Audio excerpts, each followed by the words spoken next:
দিবস উপলক্ষ করে আনন্দ করতে বলেছেন। কোরআন শরীফের 10 নম্বর সূরা, কয় নম্বর সূরা?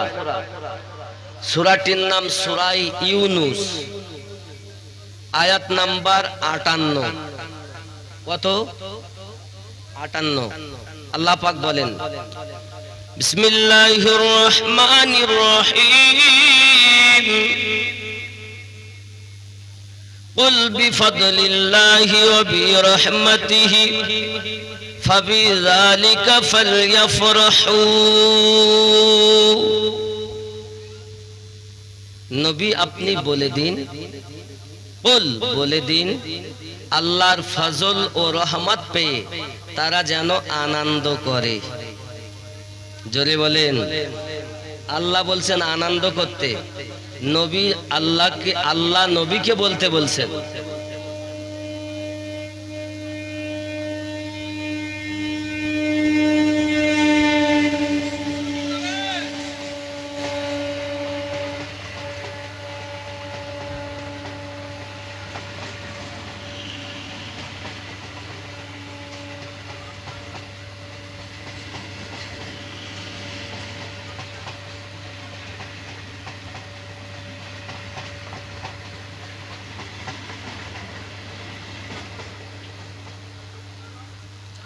এই আয়াতের ব্যাখ্যায় ইমাম আসাকির, ইমাম মারুদিয়া, আব্দুল্লাহ বিন আব্বাস রাদিয়াল্লাহু তাআলা আনহু থেকে ব্যাখ্যা এনে বলছেন, আল্লাহর ফজল বলতে আল্লাহ পাকের কোরআন শরীফ, আর রহমত বলতে আমাদের নবী, ওয়া মা আরসালনাকা ইল্লা রাহমাতাল লিল আলামিন।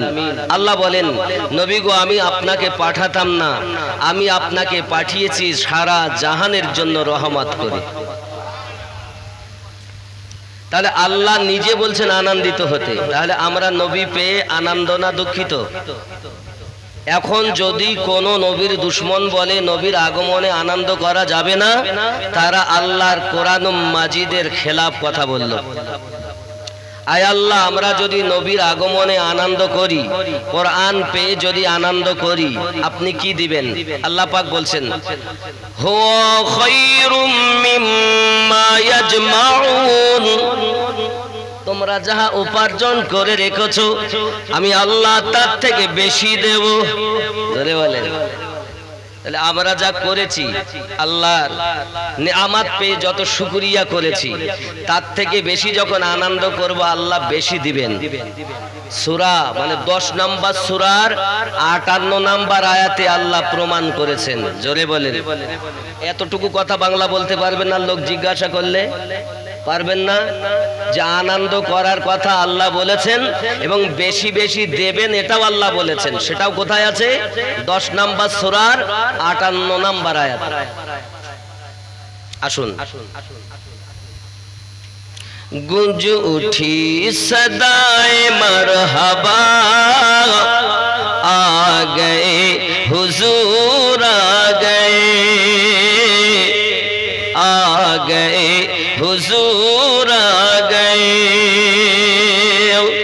গুঞ্জ উঠি সদায়ে মারহাবা, আ গয়ে হুজুর আ গয়ে।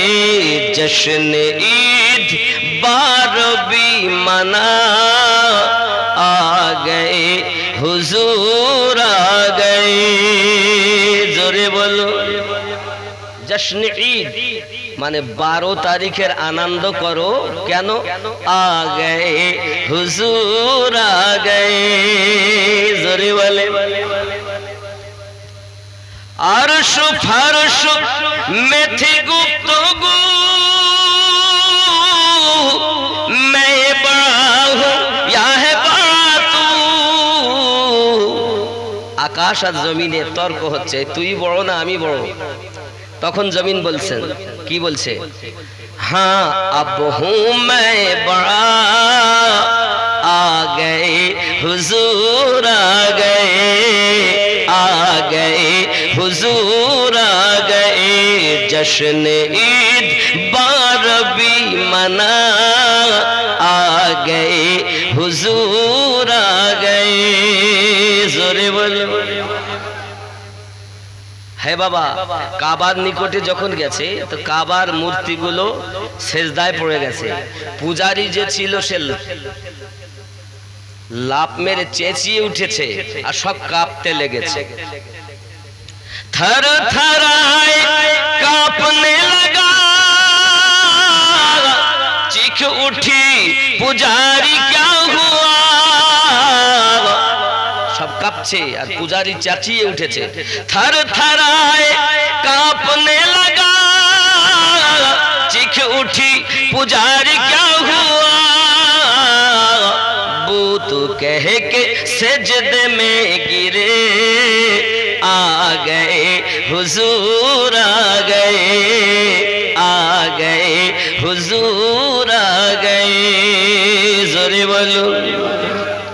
আপনারা এও শুনেছেন নবী পাক ইন্তেকালে মানে দুনিয়ায় আসার আগে মেয়ে যদি জন্ম নিত তাদেরকে জীবিত পুঁতে দিত, শোনেননি?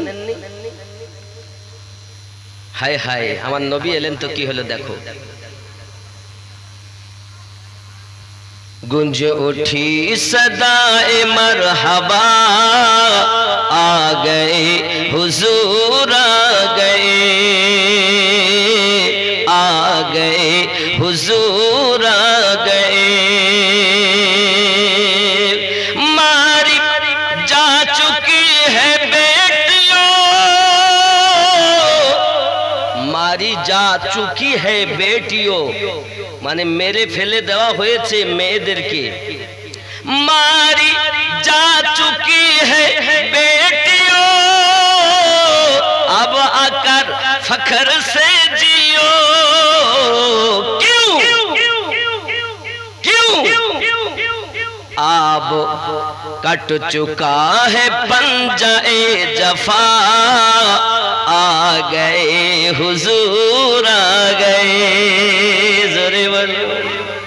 এই মায়েরা, চিন্তা করো না, তোমরা এবার দুনিয়া এসে ফখর করে জীবন যাপন করো। এসে গেছেন হুজুর, এসে গেছেন। আমার নবী যখন এসেছেন দুনিয়ায় তো একজন বৃদ্ধা মহিলা একদম মাজা পড়ে গেছে, হাতে সোনার এরকম বড় বড় সব স্বর্ণের সব অলংকার গলায় হাতে পায়ে পরে যাচ্ছে। তা লোকে বলছে কোথায় যাচ্ছেন মা? এ তো লুটেরারা লুট করে নেবে, লুটেরা লুট করে নেবে। তখন ওই মহিলা বলছে माल सर लिए गली गली, बूढ़िया बोलती हुई चली। তার কাছে সমস্ত দৌলত কাঁধে করে এক বোঝা নিয়ে চলছে। सामदर लिए गली गली, बूढ़िया बोलती हुई चली। अब लौटने का गम नहीं रहा, आ गए हुजूर आ गए, आ गए हुजूर आ गए। अल्लाहुम्मा सय्यिदना मौलाना व अला आलि सय्यिदना। আমার নবী দুনিয়ায় আগমন করবেন বলে মহান আল্লাহ পাক আল্লাহ তাআলা বলেন জিবরাইল আমিন তুমি 1 লক্ষ ফেরেশতা নিয়ে দুনিয়াতে মিছিল করো। মিকাইল তুমি 1 লক্ষ ফেরেশতা নিয়ে মিছিল করো। ইসরাফিল তুমি 1 লক্ষ ফেরেশতা নিয়ে মিছিল করো। মালাকাল মাউত ইসরাইল তুমি 1 লক্ষ ফেরেশতা নিয়ে মিছিল করো। বাবাজি হযরত জিবরাইল আলাইহিস সালাম আমার নবী পাকের আগমনের দিন হযরতে আব্দুল্লাহ রাদিয়াল্লাহু তাআলা নূর বাড়িতে 1 লক্ষ ফেরেশতা নিয়ে মিছিল করতেছেন। বাবা ওরে আমার সোনা মানিকের, আমরা মিছিল করলে বেদাত ও শিরকের ফতোয়া দেয়।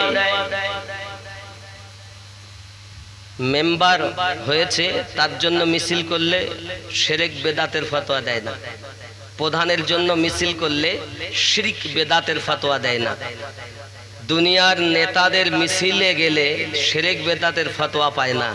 আর যে সকল নেতাদের নেতা আল্লাহ যাকে বানিয়েছেন তার আগমনে মিছিল করলে শিরক আর বেদাতের ফতোয়া দেয়। এ দুঃখ রাখবো কোথায়?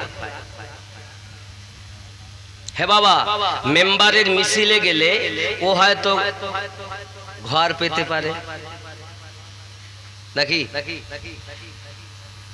নইলে ত্রিপল পেতে পারে, তাও গ্যারান্টি নাই। তাহলে দুনিয়ার মেম্বারের মিছিল করলে যদি ঘরের আশা হয়, আমার নবী পাকের মিছিল করলে জান্নাতের মহালের আশা হয়। ওখানে গ্যারান্টি নাই, আর এখানে আল্লাহ গ্যারান্টি দিয়েছেন, তোমরা আনন্দিত হলে আমি আল্লাহ আরো বেশি দেব, তাই কিনা?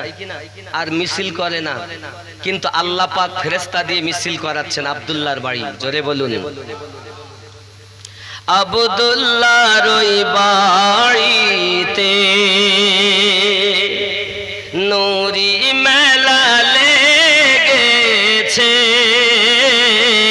আব্দুল্লাহর ওই বাড়িতে নূরি মেলা লেগেছে, দলে দলে চারিধারে ফারিস্তারা ঘুরিছে, আব্দুল্লাহর ওই বাড়িতে। জোরে বল। আল্লাহ বলেন, জিবরাইল তিনখানা পতাকা নিয়ে যাও, একটা পতাকা মাশরিকে লাগাবে, আর একটা পতাকা মাগরিবে লাগাবে, আর একটা পতাকা তুমি বাইতুল মুকাদ্দাসের ছাদের উপরে লাগাবে। আরো জোরে বলুন সুবহান। আব্দুল্লাহর ওই বাড়িতে নূরি মেলা লেগেছে, দলে দলে চারিধারে ফারিস্তারা ঘুরি। জোরে বলুন না সুবহানাল্লাহ। কারা ঘুরছেন? কারা ঘুরছে? ফেরেশতারা। চলো যাব মদিনাতে, দয়ার নবীর দেখতে, চলো যাব মদিনাতে, দয়ার নবীর দেশেতে, মদিনাতে কাবার কা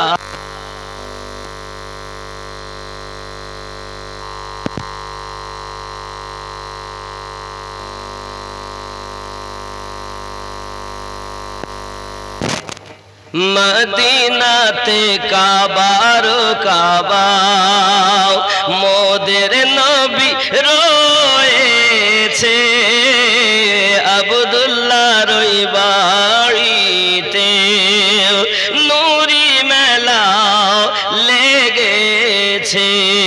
জোরে। আমার নবী কথা শুনে ওমর যায় কি করতে? মারার জন্য। শুনেছেন না? ওমর রাদিয়াল্লাহু তাআলা আনহু হাতে তলোয়ার নিয়ে। এটাই আবার ছন্দের ভিতরে হচ্ছে। ওমর ইবনে খাত্তাব চলে নবীজিকে মারিব বলে, ওমর ইবনে খাত্তাব চলে নবীজিকে মারিব বলে, দেখে নবীর নূরি চেহারা ওমর কলেমা পড়েছে, আব্দুল্লাহর ওই বাড়িতে নূরি মেলা লেগেছে। এমন নবী কোথায় পাবো, নবীর প্রেমে মরিয়া যাব,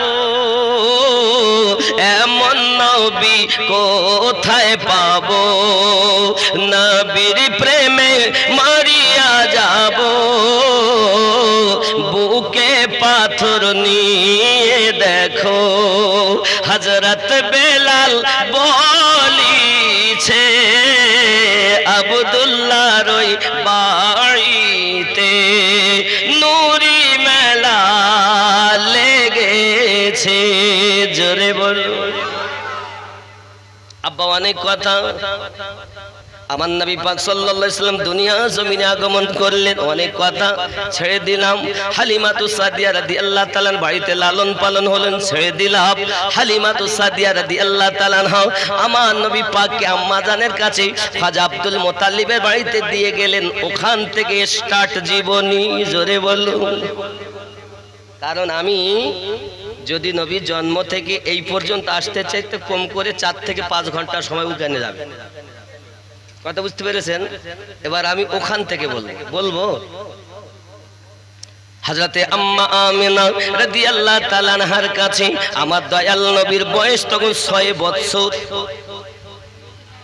যুবকরে প্রিয় নবী সাল্লাল্লাহু আলাইহি ওয়াসাল্লাম আম্মা জানকে বলেন, আম্মা আমার আব্বা জানকে আমি দেখব। দাদু হযরতে আব্দুল মুত্তালিবের কাছে বারবার যখন যান, দাদু বড় খেদমত করেন, মোহাব্বত করেন, আদর করেন, সোহাগ করেন, যত্ন করেন। খাজা আব্দুল মুত্তালিব রাদিয়াল্লাহু তাআলা আনহুর কাছে বাবা আমার থাকেন, আম্মা জানের কাছে থাকেন। বারবার মায়ের কাছে যখন আপনার আবদার করছেন, আয় আম্মা জান আমার আব্বা জান কোথায়, আমি যাব দেখব। আম্মা জান বলেন, মায়ে বাবা মুস্তাফা তোমার আব্বা দুনিয়া থেকে ইন্তেকাল করেছেন অমুক জায়গাতে, আব্বাকে দেখব, আব্বার মাজার জিয়ারত করতে যাব। সঙ্গে সঙ্গে হযরতে আমিনা রাদিয়াল্লাহু তাআলা আনহা একদিন শ্বশুর আব্বাকে খেতে দিয়েছেন। কি দিয়েছেন? খেতে দিয়েছেন। দেওয়ার পর খাজা আব্দুল মুত্তালিব খাওয়া শুরু করেছেন। আমি রাসূলের জীবনী শুরু করেছি কিন্তু এখান থেকে। আব্বাজি আমার সোনামানিকেরা উনি খাওয়া দাওয়া শুরু করেছেন। হযরত আম্মা আমিনা রাদিয়াল্লাহু তাআলা আনহা দুটি হাত জোড় করে বলছেন, শ্বশুর আব্বাজি, আব্বাজান, আব্বাজান আপনার কাছে আমার একটা আরজি আছে, আবেদন আছে, যদি আপনি কবুল করেন। হযরত আব্দুল মুত্তালিব বলেন, মা আমিনা বলো মা তুমি কি বলতে চাচ্ছ? হযরত আম্মা আমিনা বলেন, আব্বাজান আপনার দাদু ভাই বারবার আব্বার কথা বলেন, আমার মন ভালো লাগে না। দীর্ঘদিন হয়ে গেল আমি আব্বার বাড়িতেও যাইনি। আমি নিয়ত করছি আপনি যদি ইজাজত দেন তাহলে আপনার দাদু ভাইকে নিয়ে আমি আমার বাপের লয় একটু ঘুরে আসব, ইয়াসরিব দেশ থেকে ঘুরে আসব। আর আসার পথে আপনার সন্তান আব্দুল্লাহর মাজার জিয়ারত করিয়ে আনবো। আব্বা আপনি যদি আমাকে ইজাজত দেন। এই যুবকেরাও এতটুকু কথা যখন খাজা আব্দুল মুত্তালিব শুনলেন, সঙ্গে সঙ্গে বলতেছেন, এমন চোখ দিয়ে টপ টপ করে পানি ঝরতেছে বাবা, চোখের পানি প্লেটে খাবার পাত্রেতে পড়ে যাচ্ছেন। আম্মা আমিনা বলেন, আয় আমার আব্বাজি আপনি যদি যেতে না দিতে চান আমি যাব না, দয়া করে আপনি কাঁদবেন না, আমি আমিনা সব সইতে পারি গো, আপনার চোখের পানি সহ্য হয় না। হযরতে আব্দুল মুত্তালিব বলেন, মা আমিনা আমি তোমাকে যাওয়ার জন্য বাধা দিতে পারি না, তবে তুমি যখন আমার কাছে বিদায় চেয়েছো আমার একটি কথা মনে পড়ে গেছে মা, শুনে রাখো আমাদের এই বংশের ভিতরে সম্মানিত ছেলে ছিল যার নাম ছিল হযরতে বনি হাশিম, সেও তেজারতে গিয়ে ফিরে আসেনি। তারপরে এই পরিবারের সব থেকে সম্মানিত ভালো ছেলে ছিল হযরতে আব্দুল্লাহ, সেও তেজারতে গিয়ে ফিরে আসেনি। তুমি যখন আমার কাছে বিদায় চাও আমার মনে হয় যেন আমি না তোমার সঙ্গে বুঝি আমার আর দেখা হবে না, এই জন্য আমি কাঁদি, এই জন্য আমি কাঁদি। আমার বেটা আব্দুল্লাহর কথা মনে পড়ে গেল, আমার বেটা আব্দুল্লাহর কথা মনে পড়ে গেল। যুবকেরা শ্বশুর আর বৌমাতে কত মায়া একটুখানি দেখুন। শ্বশুরের এই কান্না দেখে বৌমা বলছেন, আজকালকার বৌমা না যে শ্বশুরকে ভাত দিতে চায় না, এখানকার মায়েরা ভালো, এরা শ্বশুর শাশুড়িকে খুব ভালোবাসে। ও আমার আম্মা জানো খালা, শুনে নেন, রাতের বেলা আমরা নবী দিবস মানাতে এসেছি বাবা। নবী দিবস উদযাপন উপলক্ষে এসেছি। আমার নবীর জিন্দেগি থেকে আমাদেরকে শিক্ষা নেওয়া উচিত। পৃথিবীর জমিনে আমার নবী পাকের জিন্দেগিটা হলো আমাদের জন্য মডেল, আমাদের জন্য স্যাম্পল। এই স্যাম্পলটা যদি আমরা নিজের জীবনে বাস্তবায়ন করতে পারি, দুনিয়া তো ভালো, আখিরাতও জান্নাতি। আম্মা আমিনা রাদিয়াল্লাহু তাআলা আনহা বলছেন, আব্বা জান না আমি যাব না। আপনি যেহেতু কাঁদছেন, আপনার মনে ব্যথা, আমি যাব না। খাজা আব্দুল মুতাল্লিব বলছেন, আমি যদি এরকম করি তাহলে তো বৌমা যাবে না। আর আমার দাদু ভাই যে আব্বা আব্বা করে কাঁদে, তার তো আব্বারও রওজা জিয়ারত হবে না। তো উনি বলছেন, বৌমা চিন্তা নেই, তুমি যাও মা, তুমি যাও। দাসী উম্মে আয়মানকে সঙ্গে নিলেন। শিশু মোস্তাফা আম্মা জানের সঙ্গে দাসী আর একটাতে, যেই কিনা আপনার উঠেছে উটনির ওপরে। হে বাবাজি আমার, উটের ওপরে যেই না উঠেছেন, আমেনা রওনা দিবেন, ইতিমধ্যে খাজা আব্দুল মুতাল্লিব বেহুশ হয়ে জমিনে পড়ে গিয়েছেন। চট করে আম্মা আমিনা উটনি থেকে নিচে নেমে গেলেন। নামার পরে শ্বশুর আব্বাকে আপনার নিজের জাং মোবারকের উপরে মাথা রাখলেন, রেখে মাথায় আপনার পানি দিচ্ছেন, হাত বোলাচ্ছেন। অনেকক্ষণ পর যখন হুঁশ ফিরে এলো, সঙ্গে সঙ্গে বলছেন, আব্বাজি আপনার এই হালাতে আমি আমেনা চলে যেতে পারি না, আমি থাকতে চাই। এ যুবক কি জানি এটাই খাজা আব্দুল মুতাল্লিবের শেষ সাক্ষাৎ বৌমার সঙ্গে। আল্লাহ পাকের খেলা। নবী দো জাহান সাল্লাল্লাহু আলাইহি ওয়াসাল্লামের আম্মাজি শ্বশুর আব্বাকে বলছেন, আব্বা জান আমি যেতে চাই না, আপনার এই হালাতে আমার মন চায় না, মন সরে না। খাজা আব্দুল মুতাল্লিব বলেন, আমি যদি এমনি করে কাঁদতে থাকি আমার বৌমা বুঝি যাবে না। জোর করি বললেন, বৌমা তুমি যাও, বেশি দেরি করবে না, তোমার আশায় আমি পথে থাকবো, তোমার আশায় আমি পথে থাকবো, কারণ তুমি ছাড়া আমার আদর করার মতো আর কেউ নাই তোমার মতো। হযরতে আব্দুল মুতাল্লিব রাদিয়াল্লাহু তাআলা আনহু আপনার বৌমাকে বিদায় দিলেন।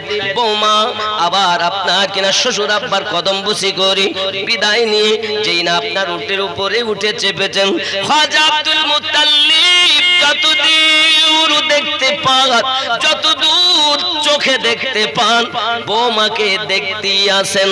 যত সময় পাহাড়ের আড়াল না হয়েছে, তত সময় আব্দুল মুতাল্লিব বৌমাকে দেখতেছে।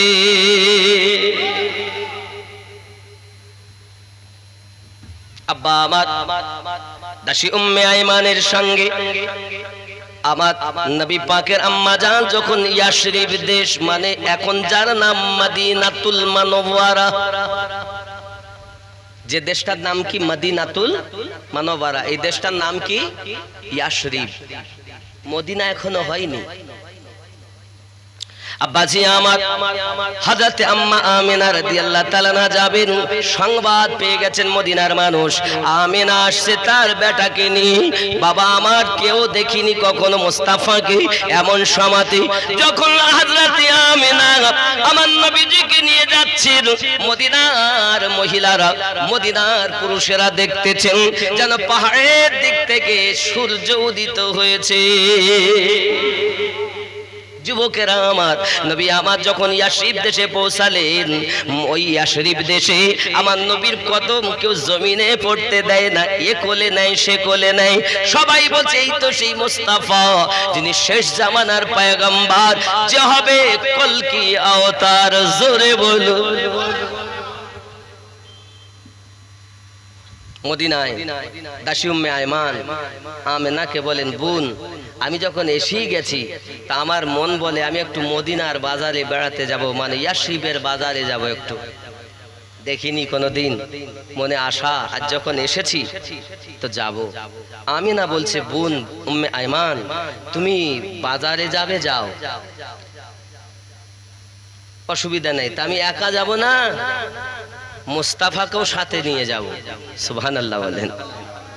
দাসী উম্মে আয়মান যখন এ কথা বলেছেন, সঙ্গে সঙ্গে আপনাকে না আম্মা আমিনা বলছেন, ও বোন দাসী উম্মে আয়মান, ও গো উম্মে আয়মান, আমার এই ছেলের সম্পর্কে তুমি কি জানো? এই ছেলেটার নাম যদি কেউ জিজ্ঞাসা করে, খবরদার যেন পরিচয় দেবে না। বাপের নাম জিজ্ঞাসা করলে বলবে না, বাড়ি কোথায় বলবে না, শুধু ঘুরিয়ে নিয়ে আসবে, খবরদার পরিচয় দেবে না। মানা করে দিয়েছে। আমিনা রাদিয়াল্লাহু তাআলার কথা শুনে দাসী উম্মে আয়মান যখন আমার নবীর হাত মোবারকা ধরে ইয়াসরিবের ওই বাজারের দিকে যাচ্ছেন, বাবা আমার রাস্তার মাঝে একজন তওরাতের পণ্ডিত রাহিব বসে আছে। ইয়াসরিবে ঢোকার আগে, বাজারের আগে দাসী উম্মে আয়মান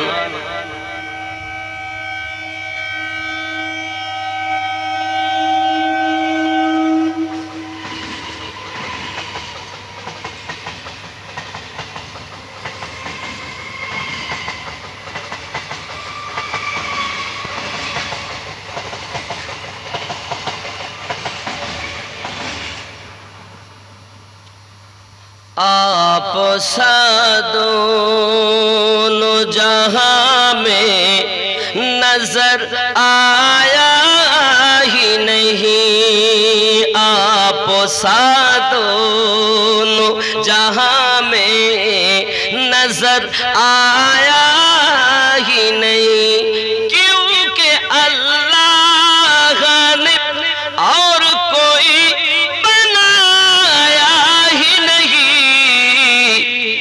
आप दोनों जहां में नजर आया ही नहीं, आप दोनों जहां में नजर आया ही नहीं। क्यों? क्योंकि अल्लाह ने और कोई बनाया ही नहीं, आप दोनों जहां में नजर आया ही नहीं। जोरे बोले। मक्के में जो गया रास्ते से लौट आया, मक्के में जो गया रास्ते से लौट आया, মানে মক্কায় গিয়েছে, যে মক্কা দেখে তপ করে রাস্তা থেকে ফিরে এসেছে, মদিনায় যায়নি। বলছে মদিনায় যাওয়ার দরকার নাই। ইউটিউবে মৌলবীরা বলছে না, দেখবেন হজের আরকানের মধ্যে মদিনায় যাওয়ার নিয়ম নাই, মদিনা না গেলেও হজ হবে। নাউজুবিল্লাহ বলে। मक्के में जो गया रास्ते से लौट आया, वो ये समझे कि उसे आका ने बुलाया ही नहीं, ये वो समझे कि उसे आका ने बुलाया ही नहीं, आप दोनों जहां में नजर आया ही नहीं। जोरे बोले। যারা মক্কায় গিয়েছে রাস্তা থেকে ফিরে এসেছে, ও যেন মনে করে ওকে আমার দয়ার নবী ডাকেননি, ডাকলে তো যাবে। খেয়াল করেন, महबूब मुहीब का दो जहां में नहीं कोई सानी, महबूब मुहीब का दो जहां में नहीं सानी,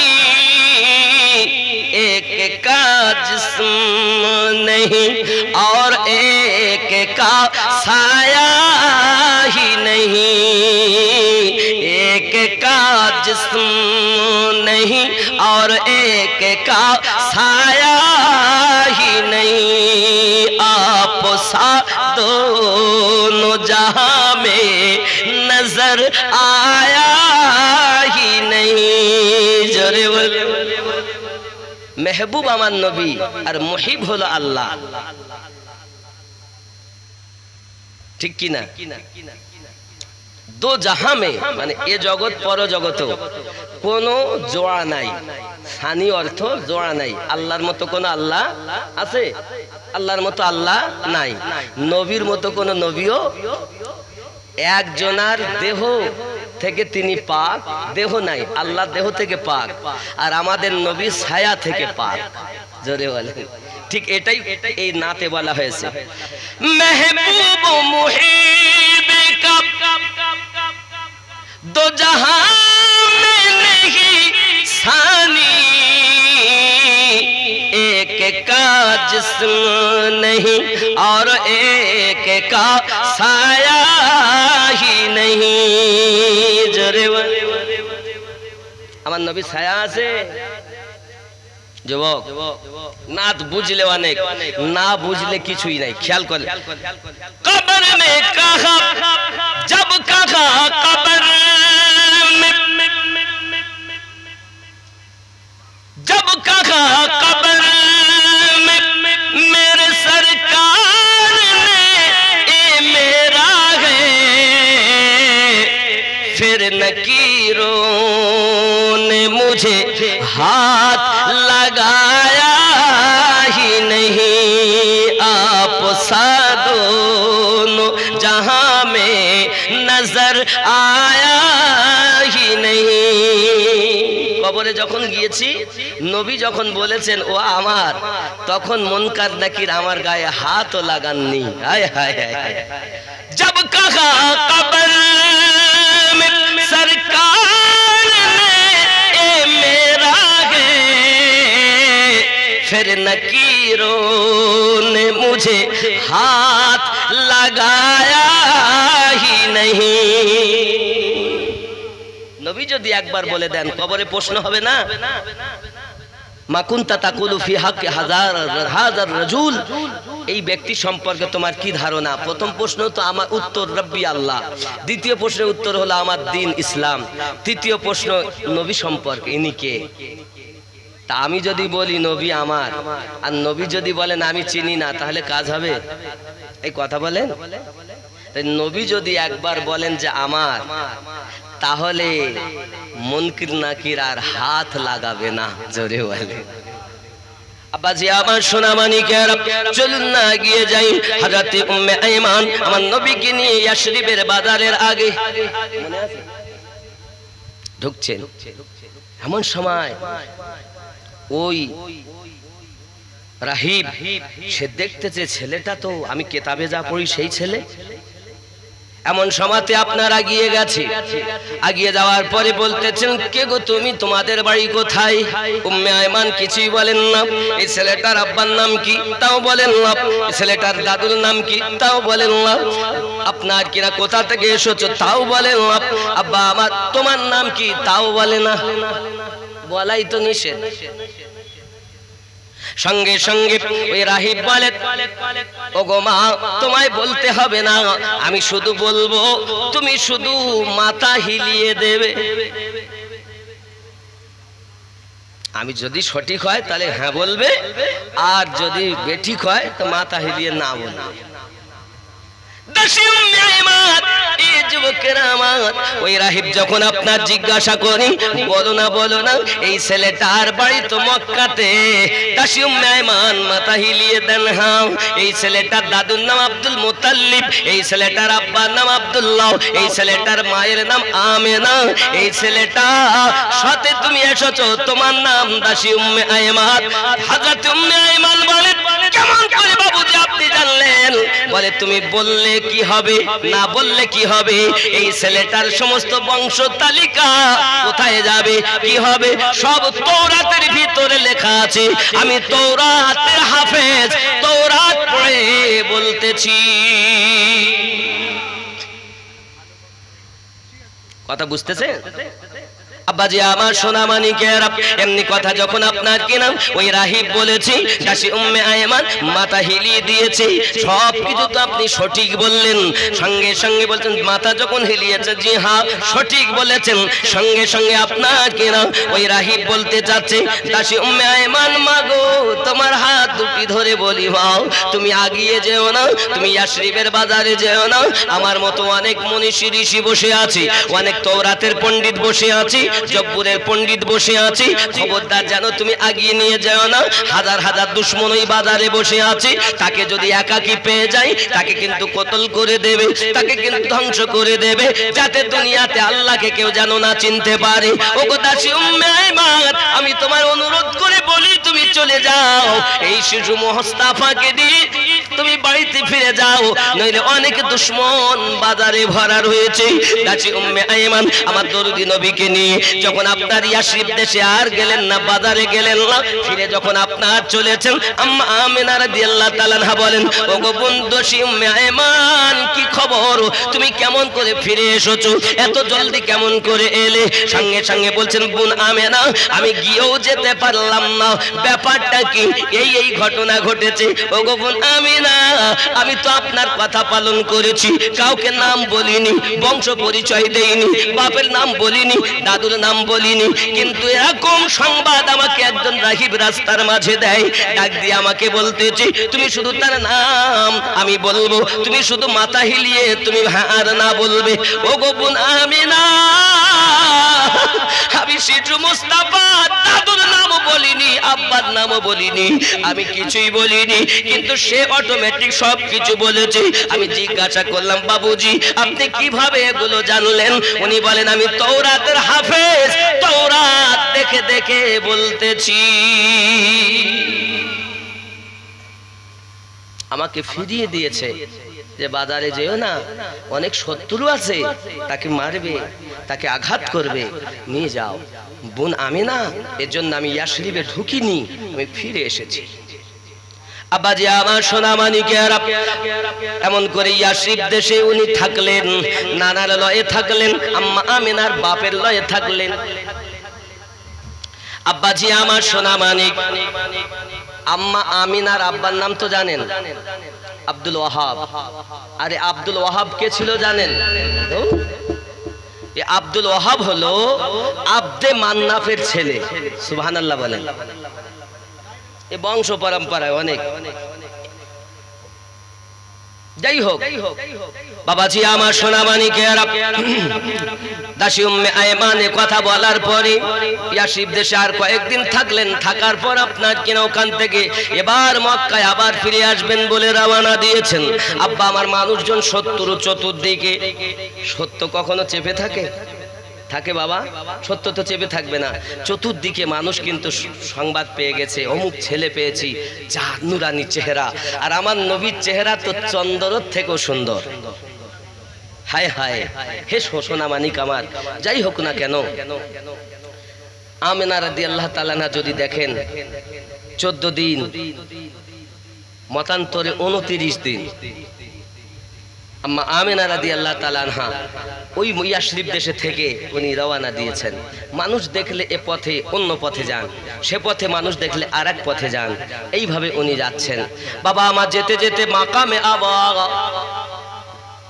যেখানে আমার নবীজির আব্বাজি শুয়ে আছেন, আব্বাজি আমার ওইখানেতে দূর থেকে আম্মা আমিনা বলছেন, ওগো বেটা মুস্তাফা, ওই দেখো তোমার আব্বা জানের রওজা, ওইখানে তোমার আব্বা শুয়ে আছেন।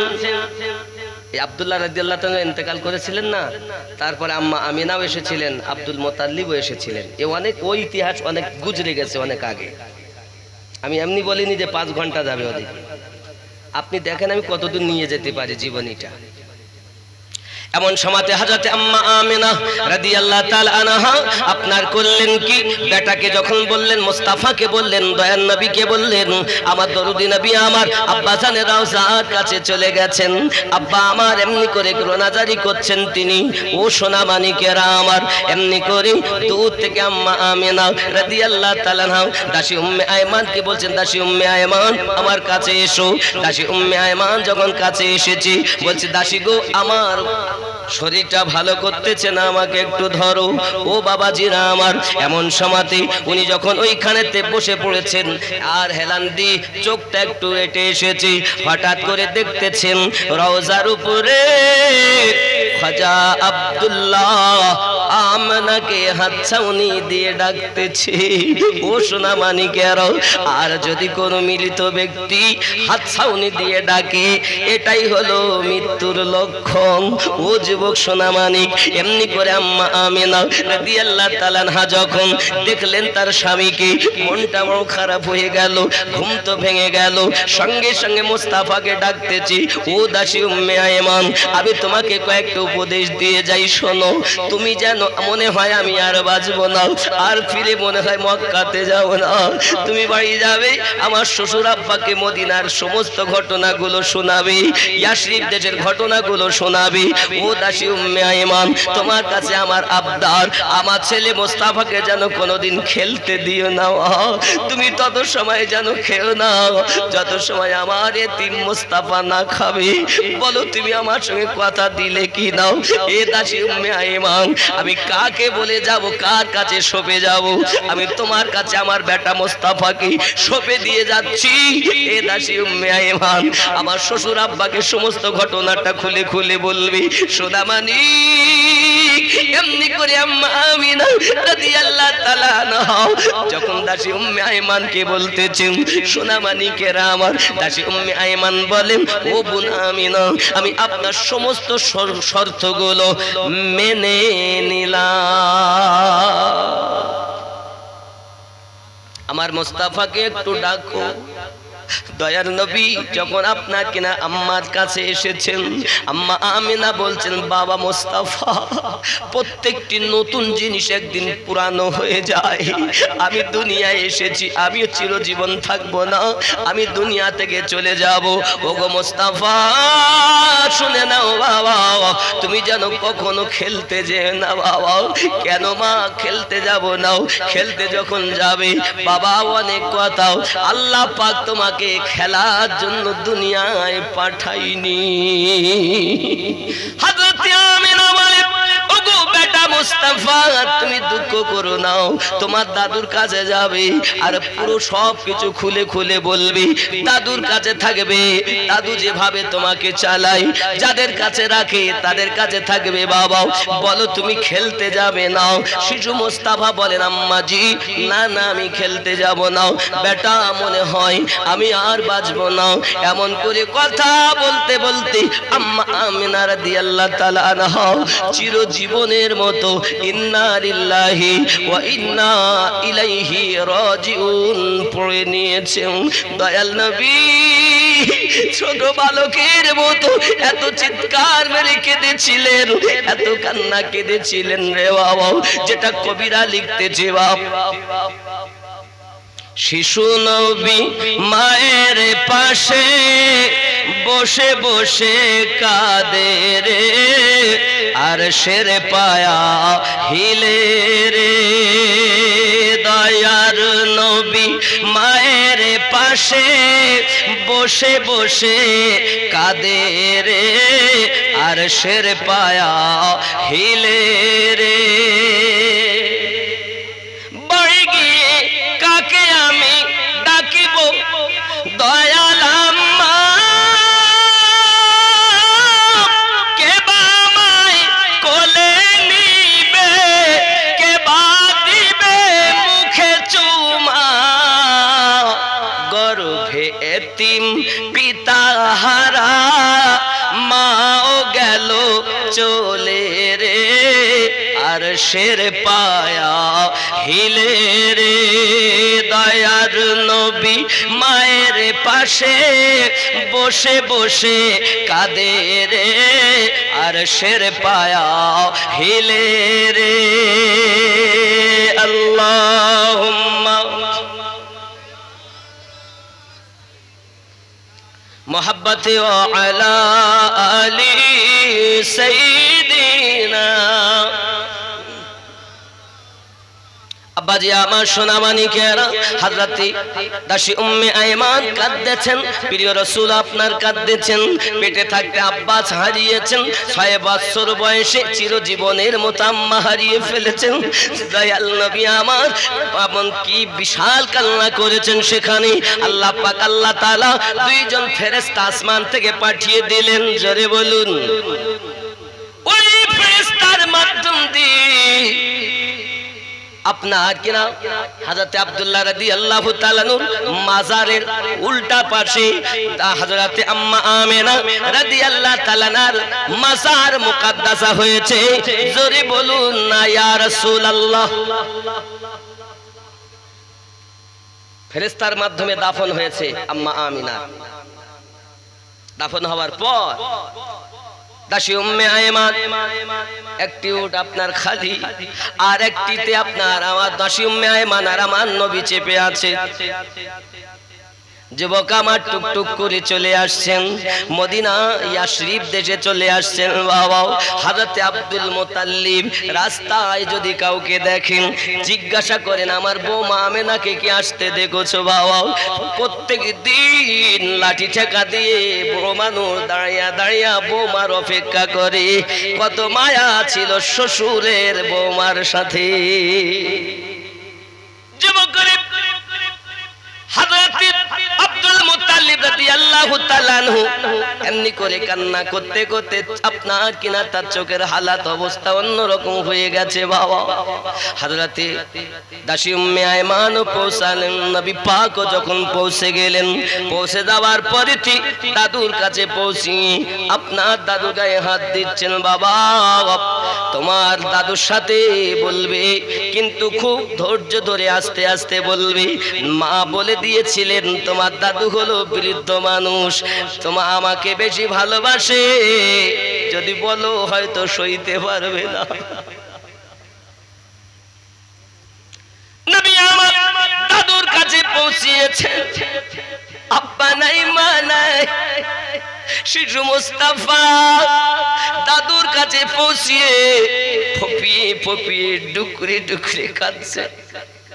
দয়াল নবীর দাদুজি আমার দরুদি নবী পাকের গায়ে মাথায় হাত দিয়ে বলে বাবা এই দাদু ভাই মুস্তাফা বলতে হবে না, বুঝতে পারছি আমার বৌমাকে আনতে পারুনি। শ্বশুর আব্বা কাঁদে, যুবক আমার হযরত আব্দুল মুত্তালিব রাদিয়াল্লাহু তাআলা আনহু আমার রাসূলে পাক সাল্লাল্লাহু আলাইহি ওয়াসাল্লামের বরকতি আবার চোখের দৃষ্টি ফিরে পেলেন। জোরে বলুন। নবী পাকের দিকে তাকায়া দেখেন আমার নবীজির চোখটা একটু লাল বর্ণ হয়ে আছে। এত কান্না কেঁদেছেন নবী, চোখ দুটি লাল বর্ণ হয়ে আছে। আব্দুল মুত্তালিব বলেন দাদু ভাই তোমার চোখ দুটো লাল হয়ে আছে কেন? দাদু বলতে পারবো না, আমার আব্বাজি রওজার কাছে ছিলাম, আম্মা জানকে হারিয়ে ফেললাম, আমার চোখ লাল হয়ে গেছে, চলো তোমাকে ডাক্তার কবিরাজ করতে হবে। আমার একটা বন্ধু আছে সে ভালো কবিরাজ। খাজা আব্দুল মুত্তালিব বলছে তা চলো। এখন নবীকে নিয়ে দাদু গেছেন, এখন সেই বন্ধুর দরজায় গিয়ে আওয়াজ দিচ্ছে, তা আওয়াজ দিলে শুনতেই পাচ্ছি না, দরজাই খোলে না, কোথায় গেল? ভিতরেই আছে, কিন্তু এমন ধ্যান দিয়ে মশগুল হয়ে আছে কিতাব পড়তেছে তার খেয়ালই নাই। 3 বার খাজা আব্দুল মুত্তালিব ডেকেছে, বাপ আমার দরজাই খোলে না, কি হবে তখন? মহান আল্লাহ পাক আল্লাহ তাআলার কি কুদরত, যে ঘরে আছে বাবা ওই ঘর মানে তো পাথরি এলাকা, তাও কিন্তু ওপরটা করা আছে, ছাদ মতো করা। তো বাপ ওই ছাদ যেন ভেঙে ফেলে দেবো, আল্লাহ পাকের ফেরেশতা বলছে যে পড়িয়ে না যায়, কারণ হাবিব দরজাতে, আল্লাহর হাবিব দরজাতে, দাদু দরজাতে, বিয়াদবি না হয়ে যায়। মহান আল্লাহ পাক আল্লাহ তাআলার কি কুদরত। বাবা আমার ওই ছাদটা মানুষ যতই ধ্যানে থাক, যদি ছাদ স্প্রিং হয়, লিফট লিফট দেখেন, উপরে ওঠে আবার নিচে নামে। আল্লাহ পাক প্রথম লিফট করেছিলেন ওই সময় আমার নবীর ওসিলায়। খেয়াল করেন, এখান থেকে বিজ্ঞানীরা লিফট তৈরি করেছে, যেটা এখন বলতে চাচ্ছি। এখন মুস্তাফা এবং দাদু দুইজনাতে দরজাতে মহান আল্লাহ পাক আল্লাহ তাআলা ওই ছাদটাকে একেবারে ফেলে দিলে তো মরে যাবে, আবার মরেও যদি যায় তো এই আব্দুল মুত্তালিবের বন্ধুর দ্বারাতে আমার নবীরও কিছু পরিচয় হবে। আল্লাহ চান যে নবীর পরিচয় হোক, কারণ নবীর পরিচয় না হলে তো আমি আল্লাহরও পরিচয় মানুষ পাবে না, ঠিক কি না বাবা? এমন সময় আল্লাহ পাক করলেন কি, ওই ছাদটাকে এমন ভাবে মাথায় ঠেকিয়ে দিলেন, আর আবার উপরে যাচ্ছে, আবার নিচে আসছে, আবার উপরে যাচ্ছে, গায়েবী আওয়াজ আসছে। তখন দাদুর বন্ধু তওরাতের হাফেজ এত মশগুল ভাবে পড়ছিল, ও ভয়ে বাইরে এসে গেছে। সুবহানাল্লাহ। এ হলো লিফট, মাথায় লাগা আবার উঠে যাওয়া। কার বরকত? আমাদের নবীর বরকত। জোরে বলে, কথা বুঝতে পারছেন? আব্বাজি আমার সোনা মানিকেরা, এমনি করে আপনার কিনা যখন ছাদ উপরে নিচে আসে দেখে কিন্তু বড় আশ্চর্য হয়ে গেল। বাইরে যখন ভয়ে এসে গেছে, বাইরে এসে দেখতেছি দয়াল নবী যার চেহারা, যার নাক নকশাও তওরাতের ভিতরে পড়তেছে, সেই ব্যক্তি বাইরে দাঁড়িয়ে আছে। জোরে বল। আব্দুল মুত্তালিব বলছে, বন্ধু গো, এত ডাকা ডাকি, তুমি আমার বাল্য বন্ধু, এত ডাকি তুমি শুনতে পাও না? বলে, এত মশগুল ভাবে পড়ছিলাম বন্ধু, আমার চোখ, চেহারা, নাক, জুলফে যাহা কিছু তওরাতে পড়ি, সেই নাক নস্কা আপনার সম্মুখে দাঁড়িয়ে আছে। বলে, এটাই তো আমার নাতি মুস্তাফা, যার আকাশে নাম আহমদ, যার জমিনে নাম মুহাম্মদ। জোরে বলুন সুবহানাল্লাহ। বন্ধুরে আমার, আই বন্ধু, আপনার কাছে আমি একটা কারণে এসেছি। আমার দাদু ভাইয়ের চোখ হলো লাল, এই চোখ লাল, একটু ওষুধ দাও, দাওয়াই দাও, কবিরাজি করো, যাতে এই ছেলেটার চোখ ভালো হয়ে যায়। সঙ্গে সঙ্গে খাজা আব্দুল মুত্তালিবের বন্ধু রাহিব আপনার বলতে চাচ্ছে, সে তওরাতের পণ্ডিত, বলতে চাচ্ছে, বন্ধু গো, এই ছেলেটা এমন ছেলে, এই ছেলেটার উপরে দুনিয়ার কোনো দাওয়াই কাজ করবে না, সে তো নিজেই মহা ঔষধ। জোরে বল। দুনিয়ার হাকিমগিরি চলবে না। আল্লাহ তো এনাকে এমন বানিয়েছেন, দুনিয়ার সমস্ত হাকিমের হাকিম। জোরে বল। তা আমি কি হাকিমগিরি করব? আমার দ্বারাই সম্ভব না। তাই কি বলে, আমার ছেলের চোখ ভালো হবে না? হ্যাঁ হবে। কিভাবে হবে? তো যে ওই তোমার দাদু ভাইয়ের থুতু মোবারক নিয়ে নিজের থুতু নিজের চোখে লাগিয়ে দাও, আল্লাহ পাক ভালো করে দেবে, কারণ তিনি হাকিমের হাকিম। জোরে বলে। আল্লাহ তাকে সমস্ত হাকিমের শ্রেষ্ঠ হাকিম বানিয়েছে, নাকি বলেন? আমার দরুদি রাসূলের থুতু মোবারকা নিয়ে আমার রাসূলের পাকে দুই চোখে দেওয়া হয়, সঙ্গে সঙ্গে লাল পান কেটে যায়। আরো জোরে। আমার নবী পাকের থুতুর কত বরকত না? হ্যাঁ আব্বাজি আমার সোনা মানিকের, হযরত আব্দুল মুত্তালিব রাদিয়াল্লাহু তাআলা আনহু নিজের কাছে আপনার রেখেছেন, কিন্তু বাবা বৃদ্ধ হয়ে গেছেন। হঠাৎ তার 9টি ছেলেকে, 9টি বৌমাকে কাছে ডেকেছেন। 10টা ছেলে, মানে খাজা আব্দুল মুত্তালিবের ছোট স্ত্রীর 2টো ছেলে। একটি ছেলের নাম আবু তালিব, আর একটি ছেলের নাম আব্দুল্লাহ। জোরে বলুন, আরো জোরে বলুন।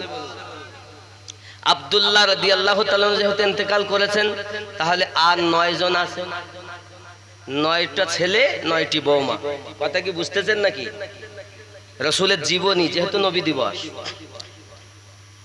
আব্বাসি আমার এখন সবকে ডেকেছেন, বৌমারাও এসেছেন, ছেলেরাও এসেছেন। খাজা আব্দুল মুত্তালিব বলছে, দেখো আমি তো থাকবো না, বয়স হয়ে গেছে।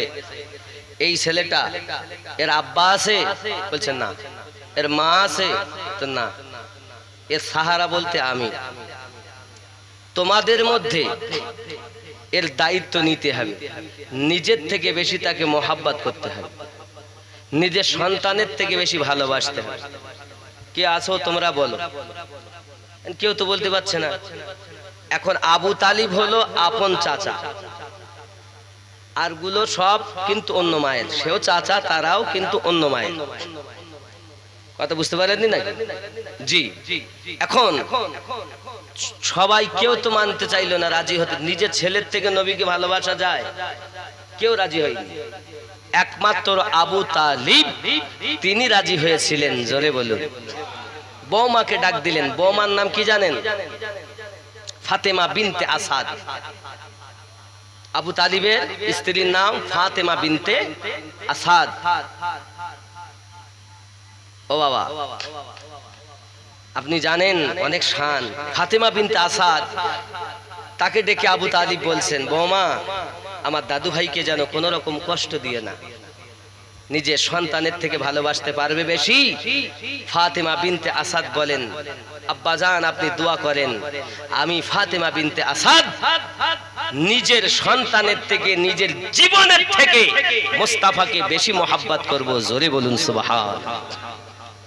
আল্লাহুম্মা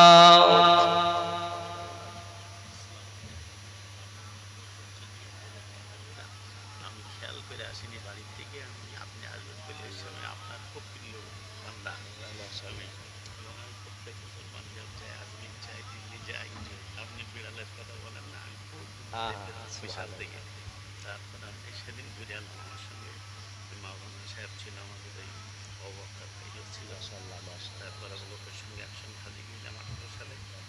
গত বছর আমার আমরা গিয়েছি। আপনার ফোন নাম্বারটি দিয়ে দেন। ফোন নাম্বার দিন, আপনার সাথে পরে কথা। কি নাম ভাইজান আপনার? রুহুল আমিন মন্ডল। আমার ভাইজান বড় মোহাব্বত করেন, ওলি আল্লাহর পাগল মানুষ। একটা মাদ্রাসা আছে, আমি উদ্বোধন হয়েছে, মাদ্রাসার নাম কি জানেন? নাকশবন্দিয়া মুজাদ্দিদিয়া সুন্নি মাদ্রাসা। আমার বাড়ির সামনেই।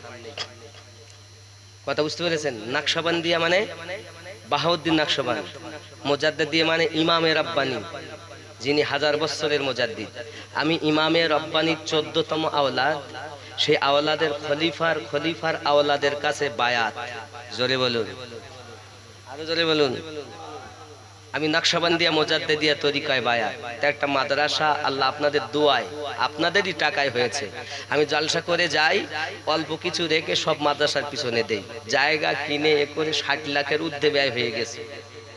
কথা বুঝেছেন? কিন্তু ওয়াহাবি নবীর দুশমন চলবে না, সুন্নি। মাদ্রাসার নামটা ভালো করে শুনে নেন, নাকশবন্দিয়া মুজাদ্দিদিয়া সুন্নি মাদ্রাসা। ওই মাদ্রাসার নাম শুনে ভাইজান 1000 টাকা দিলেন।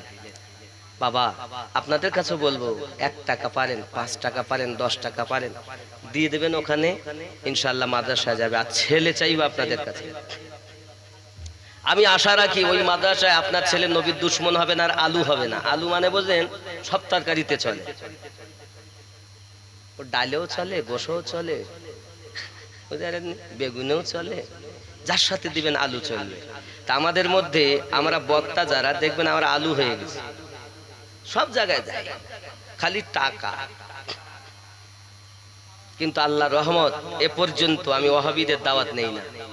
খালি এক জায়গার কথা বলি, একজনের এসেছিল, তারা এসে বলেছিল মাদ্রাসা 6 থেকে 7 কোটি টাকার বাজেট আমার। কথা বুঝেছেন? কিন্তু বললো আপনার মাদ্রাসা যা ব্যয় হবে আমার যোগাযোগ আছে, বাইরে থেকে টাকার ব্যবস্থা করে দেব, আপনি শুধু কিয়াম করবেন না। কি করলে হবে না? কিয়াম করবেন না। বলছে ভাই আপনারা কি? বলছে আমরা সব সিলসিলার লোক, আগে কিয়াম হতো, এখন আর হয় না। 2 জন মাদ্রাসার শিক্ষক, একজন মুফতি সাহেব এসেছে, আর একজন, মানে 2 জন মুফতি, একজন মাওলানা, আর একজন ওখানকার হাজি। 4 জন এসেছে আমার বাড়ি। ওই ছেলেটা সাক্ষী আছে, ওই বসে আছে সাক্ষী। আমি বললাম বাপ, ওরা বসেছিল 2 ঘন্টার মতো, 25,000 টাকা আমার নজরানা দেবে আর মাদ্রাসা করে দেবে। আমি যদি একবার কিয়াম না করতাম তাহলে আমার কি যায় আসে যেত? 25,000 হইতো আর মাদ্রাসাটা হয়ে যেত নাকি বলে? কিন্তু 2 ঘন্টা পরও তাদেরকে বললাম আমি আমার নীতি থেকে দূরে সরতে, যারা সিলসিলার দাবিদার তারপরও সেখানে আজ কিয়াম নাই, তার জন্য দায়ী কারা? আমরা না? এই আমরা নয়? আমরা যারা বক্তা, আমরা স্বার্থ পেয়ে চলে যাই। অনেকে দেখতে এই জায়গায় কিয়াম হয় না, তবে যে আমাকে মাঝখানে দেবে, ফার্স্টে দিলেও কিয়াম করবো, লাস্টে দিলেও করবো। কিয়াম নাই তো তোদের দাওয়াত 1 কোটি টাকা দিলেও আমিনউদ্দিন তোদের দাওয়াতে নাই।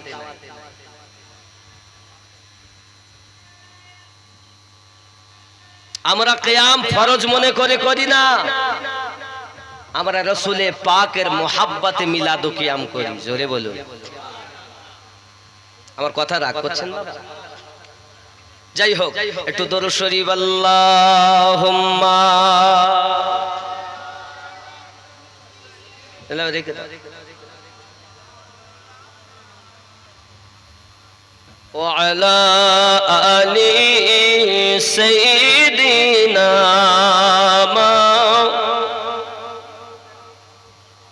বাবজি আমার নবী পাক সাল্লাল্লাহু আলাইহি ওয়াসাল্লাম সেখানে বসে দাদুর সঙ্গে এবং চাচা চাচি আম্মারা বসে খাজা আব্দুল আপনার কিনা আবু তালিব নিজে দায়িত্ব নিয়ে নিলেন, ফাতেমা বিনতে আসাদ তিনি দায়িত্ব নিয়ে নিলেন সন্তানের থেকে বেশি মহব্বত করব। যুবক আমার বাড়িতে নিয়ে গেলেন, যত্ন আপ্যায়ন করে আমার নবীকে লালন পালন করেন। বাবা আমার যখন আমার নবী পাক সাল্লাল্লাহু আলাইহি সাল্লামের 8 বছরের মতো বয়স হয়েছিল, 8 বছরের মতো বয়স হয়েছে, দাদুজি দুনিয়া থেকে ইন্তেকাল করেন। কিতাব লিখতেছে ওই সময় খাজা আব্দুল মুত্তালিবের বয়স ছিল 120 বছর। কত কত? 120 বছর বয়সে দাদু আব্দুল মুত্তালিব ইন্তেকাল করেছিলেন। পুরো দায়িত্বটাই আমার নবী পাকের নিয়েছিলেন আবু তালিব এবং তার স্ত্রী। আরো জোরে বলুন সুবহান। আব্বাজি আমার সোনামানিকেরা, অনেক কথা পৃথিবীর সরজমিনে আমার আপনার নবী সাল্লাল্লাহু আলাইহি ওয়াসাল্লামের দায়িত্ব যখন নিয়েছেন, চাচা বা কোথায় যাবেন? চাচা আবু তালিব বলেন আমি ব্যবসায় যাব তেজারাতে। নবী পাক বলেন চাচা আমিও যাব। মুস্তাফাকে তো আপনার নিয়ে যেতে চান না, কিন্তু বাবা আমার যাবেন, চাচা ছাড়া তিনি থাকবেন। যুবক আমার আম্মাজি ফাতেমা বিনতে আসাদ তিনি আসার সময় একটা পাত্রতে আপনার কিনা খাবার দিলেন ভরে, একটা পাত্রে কেটলি মনে করুন, টিফিন বাক্স মনে করুন, একটা পাত্রে খাবার দিলেন।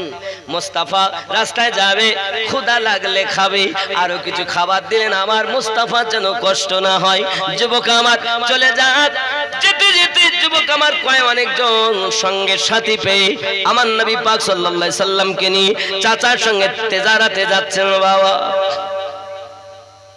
তেজারাতে যেতে যেতে আপনার এক জায়গাতে আপনার দেখা যায় অপেক্ষা করেন, ওইখানেতে সবাই এসে অপেক্ষা করে, একদল কাফেলা ওইখানেতে আপনার অপেক্ষা করে। বাবাজি ওইখানে একজন তাওরাতের পণ্ডিত আছে, তার নাম লিখতেছে, তার কথা বলা হয়। যুবক আমার সে বড় কৃপি, কোন মানুষকে খেতে দেয় কোনদিন দেয় না, আর যদিও দেয় তো বিনা স্বার্থে দেয় না। বুঝতে পেরেছেন? তার নাম লিখছে বহিরা। বুঝতে পেরেছেন? এই বহিরা খুব বড় আপনার তাওরাতের পণ্ডিত। সে আপনার করে কি জানেন? দেখতেছে কাফেলা যে এসেছে, ওই কাফেলার মাঝে একটি ছেলে এসেছে যার মাথার উপরে এক টুকরো মেঘ ছায়া করে আছে। দূর থেকে দেখেছে, ফলো করেছে, আর ওইখানেতে উঁচু জায়গায় পাথরের উপরে বসে গেছেন। তো উনি বলছেন এই পাথরে অন্য কেউ বসতে পারে না, একমাত্র নবী ছাড়া। জোরে বলে।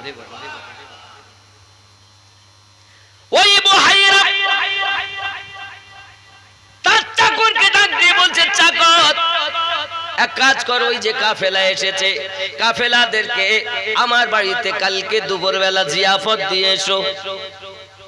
কি মোটে খাই দেন আমার মালিক, মানে আজ রাত্রে আজ ওদের এখানে যেহেতু রেখেছে তো ওদের কি জিয়াফত আমার বাড়ি, সকাল হলে আবার রওনা দেবে, তো রাত্রেই আমার বাড়িতে খাওয়ার দাওয়াত।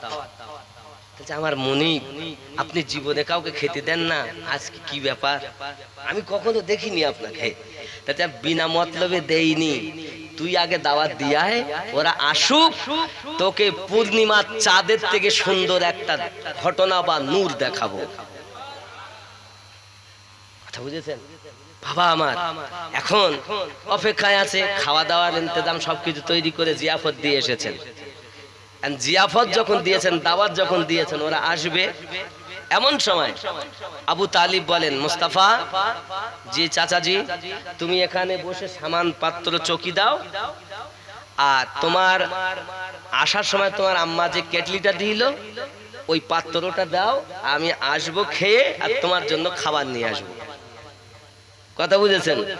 খাজা আবু তালিব করেন কি, এমন সময়তে আপনার কিনা সকল যারা যাত্রী সঙ্গে ছিল সকলকে নিয়ে যখন ওই আপনার বুহাইরার বাড়িতে আপনার গিয়েছে, বুহাইরা তার চাকর অপেক্ষা করে যে এখনই হয়তো আমি দেখতে পাবো নুরানি চেহারা, কিন্তু সবাই এসেছে, আমার নবী তো আসেননি। এমন সময়তে বুহাইরাকে বলছে তার চাকর, ওই মুনিব কোথায় দেখলাম না, বলে যার জন্য যা করলাম তাকেই তো পেলাম না। কি হলো? যা ওরা কি করবো, খেতে দিব? তাতে এসে যখন গেছে মেহমান, খাবারও যখন তৈরিতে খেতে দাও, ওদেরকে খেতে দেয়। তার মধ্যে একজন বলছে খাওয়া দাওয়া হয়ে গেছে, বলছে আল্লাহ তুমি খাওয়াইছো, আমরা খেয়েছি, আমার রুজি ছিল আমি খেয়েছি। তখন বুহাইরা বলছে খাওয়ালাম আমি, আর আমার নাম না বলে তুই বলছিস নসিবে ছিল খেলাম। এই গিয়ে তো একদম পকপক হয়ে গেছে। বন্ধু আমার, বুহাইরা রাগ করে আছে, যুবক আমার এমনি অবস্থার মাঝে আপনার কিনা তাকে যখন বকাঝকা করে, আবু তালিব বলেন বকবেন না, সে বোঝে না, জানে না, তাই বলেছে, সত্যই কোনো চিন্তা নাই, চিন্তা আপনি করবেন না। আবার এমনি সমাতে যখন এই কথাগুলো বলা হয় তখন বলছে আবু তালিবকে ওই বুহাইরা, শোনো তোমরা নিশ্চিত সবাই আমার দরবারে আসনি, কেউ না কেউ আসে? না সব এসেছি। না আসনি, একজন কেউ না কেউ বাকি আছে, কারণ আমি দেখেছি তোমাদের মাঝে কেউ একজন ছিল যার মাথার উপরে আকাশের মেঘ ছায়া করেছিল। আমি জানি এই আকাশের মেঘ তার উপরে ছায়া করে যে আখিরি জামানার নবী হবে। আমি তাকে বসতে দেখেছি যে পাথরের উপরে, ওই পাথরে নবী ছাড়া কেউ বসতে পারবে না। আমার মনে হয় তোমরা এসো তো সবাই, কিন্তু সেই মানুষটাকে আনোনি। বলে কিভাবে জানলেন আপনি? বলে আমি এইভাবে জানি, তাওরাতের ভিতরে লেখা আছে যে আল্লাহর নবী হবে, আকাশের মেঘ তার উপরে ছায়া করে রাখবে, তার নাক নকশা লেখা আছে, তার চেহারা লেখা আছে। পারো যদি তাকে আমার কাছে বাড়িতে নিয়ে এসো, না আনলে কিন্তু তোমাদের যাওয়া হবে না। আবু তালিব বলেন আর তো উপায় নাই, নিয়ে আসতে হয়। বলে তাহলে আমার সামানগুলো চকি দিবে কে? বুহাইরা বলছে আবু তালিব, সামানগুলো যদি লুট হয়ে যায় তার দায়ী আমি বুহাইরা। সমস্ত জিনিস যদি লুট হয়ে যায়, সমস্ত জিনিসের দাম আমি দিব। চিন্তা তো নাই, আর চিন্তা আছে? তখন গেলেন আবু তালিব, গিয়ে আমার নবীকে নিয়ে আসছেন, আর ওই বুহাইরা কিতাব তাওরাত খুলে আমার নবীর সম্মুখে এমনি করে হাত ঘোরাচ্ছেন। জোরে কোন সুবহানাল্লাহ। আমার দয়াল নবীকে আবু তালিবের সঙ্গে কথা বলছে বুহাইরা, ও আবু তালিব, এই মোস্তাফাকে আমি একটু ভিতরে নিয়ে যাব। ঠিক আছে নিয়ে যাও। ভিতরে যখন নিয়ে গেলেন, ভিতরে একটা উঁচু জায়গাতে আমার নবীকে আপনার বসিয়ে দিলেন। দেওয়ার পরে হাত দুটি জড়ো করে বলছেন মুস্তাফা আখিরি জামানার নবী, আপনার যখন আপনি নবুয়াত এলান করবেন, যখন আপনি কলেমা প্রচার করবেন, আমাকে ওই কলেমার সঙ্গে শামিল করে নেবেন। ওগো নবীজি, আমি তাওরাত পড়ে থেকে আপনাকে আমি নবী হিসাবে মানি, আল্লাহকে এক বলে আমি মানি, তবে আপনাকে আমি রাসূল হিসাবে মেনে নেই। হুজুর বলেন আমাকে নেবেন কিনা? আর যদি তা না হয়, দুনিয়ায় যদি আমি আপনার নবুয়াতের বয়স না পাই, দুনিয়া থেকে যদি মারা যাই, তাহলে হাসরের মাঠে আমাকে না নিয়ে আপনি যেন জান্নাতে যাবেন না। ওগো দরুদি, বলেন আপনি আমার কথা রাখবেন কিনা? বলেন নিজ মুখে আপনি আমাকে আপনার করে নিলেন কিনা?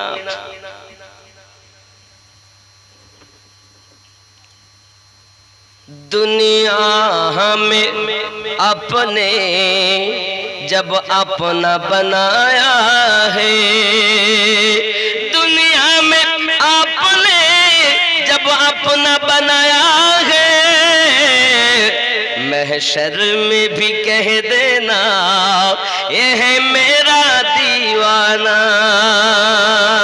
जोरे बोलो ए आका, দুনিয়ায় যখন আপনি আমাকে নিজের করে নিয়েছেন, তা হাসরের মাঠেও আপনি একবার বলবেন এ বহাইরা আমার দিওয়ানা। জোরে বলুন। আব্বাজি আমার সোনা মানিকেরা, এমনি করে যখন বহাইরা আমার দরুদি নবী সাল্লাল্লাহু আলাইহি ওয়াসাল্লামের খুব মোহাব্বত প্রচার করলেন, প্রকাশ করলেন, আব্বা আমার সোনা মানিক নবী দোদাহ সাল্লাল্লাহু আলাইহি ওয়াসাল্লাম আবু তালিব রাদিয়াল্লাহু তাআলা আনহুর সঙ্গে আব্বা আমার চাচাজির সঙ্গে তেদারাতে যান। ওই তেদারাতে আপনার বহু লাভবান হয়। আব্বা আমার অনেক কথা আমার রাসূল করিম সাল্লাল্লাহু আলাইহি ওয়াসাল্লামের এই তেদারাতে যাওয়ায় বহু লাভবান হয়ে তিনি এসেছিলেন। আরো জোরে বলুন ইয়া রাসূলুল্লাহ, আল্লাহুম্মা সাইয়্যিদিনা মাওলানা মুহাম্মদ ওয়া আলা আলিহি।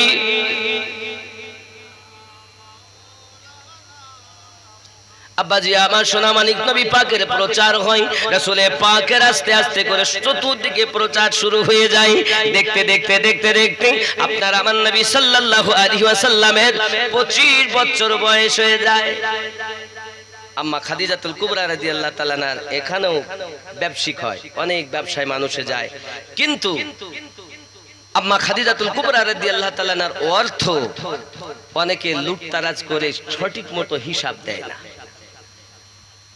আবু তালিব বললেন, আমার একটা ভাতিজা আছে, আমার মনে হয় তাকে যদি দেওয়া যায় ব্যবসাতে, আর মক্কার মানুষদেরকে যদি দেওয়া যায়, তাহলে মনে হয় লাভবান হওয়া যায়।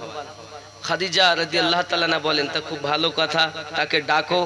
এখন আবু তালিব রাদিয়াল্লাহু তাআলা আনহু গিয়ে তাদের একটা পরামর্শ দিলেন আম্মা খাদিজাতুল কুবরা রাদিয়াল্লাহু তাআলা আনহাকে।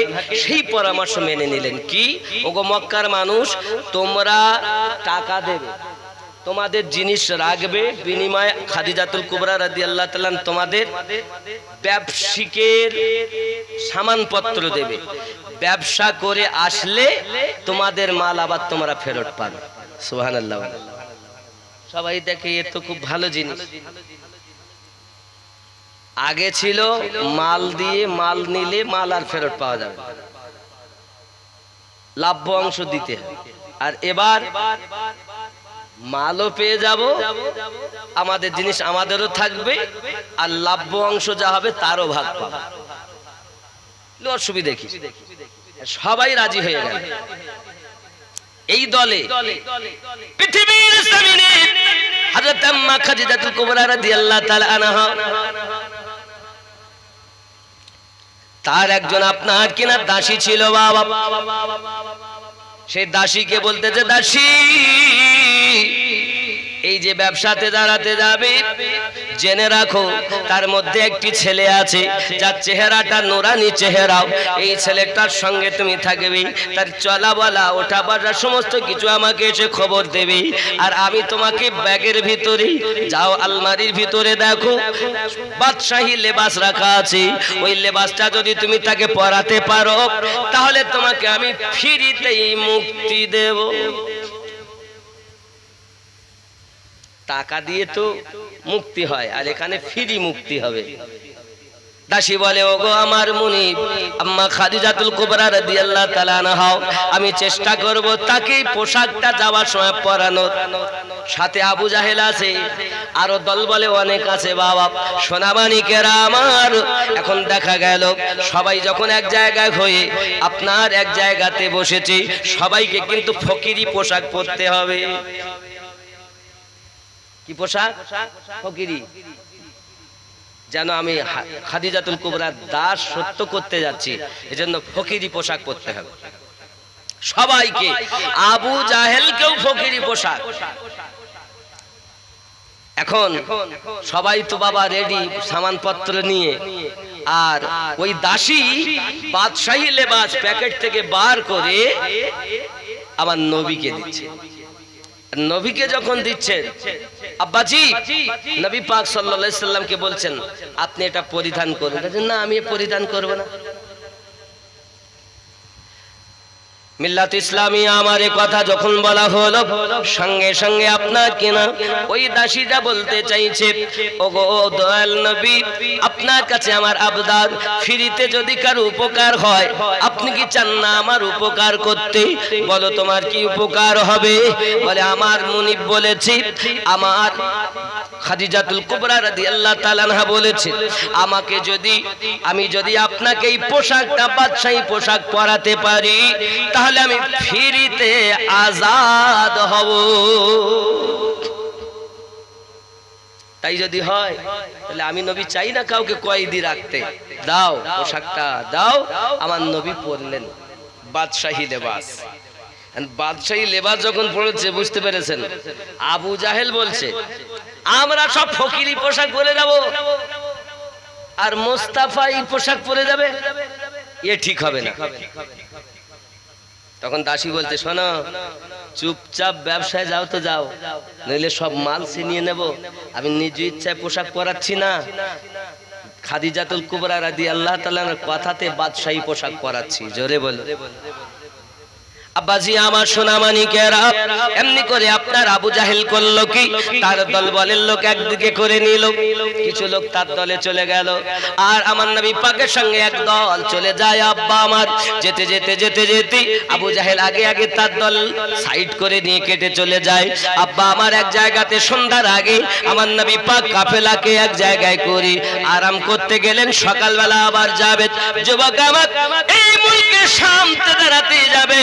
ও যুবক আমার, ওইখানে গিয়ে যখন রাতের বেলাতে আশ্রয় নিলেন, এমন সময় গভীর রাত হয়ে গেছে। এই গভীর রাত হয়ে যাবার পরে হঠাৎ একটা আওয়াজ আসতেছে, বাঁচাও বাঁচাও বাঁচাও বাঁচাও। আমার নবী পাক সাল্লাল্লাহু আলাইহি সাল্লাম যারা কাফেলার সঙ্গে ছিলেন তাদের মধ্য থেকে বলছে, হুজুর দেখেন আওয়াজ আসছে এই দিক থেকে, বাঁচাও বাঁচাও। তাই খেজুরের ডাল আনো দিন। আমার নবী পাক সাল্লাল্লাহু আলাইহি সাল্লামের কাছে একটা খেজুরের ডাল এনে দেওয়া হলো। আমার নবীজি ওই খেজুরের ডালটাকে আপনার কিনা নিয়ে নিজের থুতু মোবারক লাগিয়ে দিলেন। খেজুরের ডালে নিজের থুতু মোবারক লাগানোর পরে নবী আমার ওই খেজুরের ডালটা ছুঁড়ে দিয়েছে। জোরে বলো। কিছুক্ষণের মধ্যে বাঁচাও বাঁচাও আওয়াজ বন্ধ হয়ে গেল। এখনো বলো নবুয়ত এলান হয়নি। নবীর তো জন্মও দিতে পারলাম না, খালি টেনে নিয়ে যাচ্ছে। কথাটা বুঝতে পারছেন ঘটনা? মিল্লাত ইসলামিয়া রাসূল করিম সাল্লাল্লাহু আলাইহি ওয়াসাল্লাম ওই খেজুরের ডালে নিজের থুতু মোবারক লাগিয়ে যখন ছুঁড়ে দিয়েছেন, আওয়াজ বাঁচাও বাঁচাও বন্ধ হয়ে গেল। এই আওয়াজটা বন্ধ হয়ে যাওয়ার পরে বাবা মা সকাল হয়ে গেছে, দেখে পিছন দিক থেকে আওয়াজ আসতেছে, দয়াল নবীজি আমাদেরকে সাথে করে নেন, না নিয়ে যেন যাবেন না। রাসূল আমার দাঁড়িয়ে গেলেন, কেন তোমরা এখানে আসতেছো, কেন তোমরা আমার কাছে আসতেছো? দেখে আমার দয়ার রাসূলের পাশে যারা আপনার উপস্থিত হয়েছে, কারো আপনার হাত ফাটা, হাত কাটাও, কারোর মুখ কাটাও বাবা, কারো ট্যাং কাটাও, কাটা কাটা বহু জায়গা আপনার দেখা যাচ্ছে বাবা। সোনা মানিক আমার এই কাটা দেখে, এই পরিস্থিতি দেখে নবী আমার জিজ্ঞাসা করছে তোমাদের হালাত এমন কেন বলো?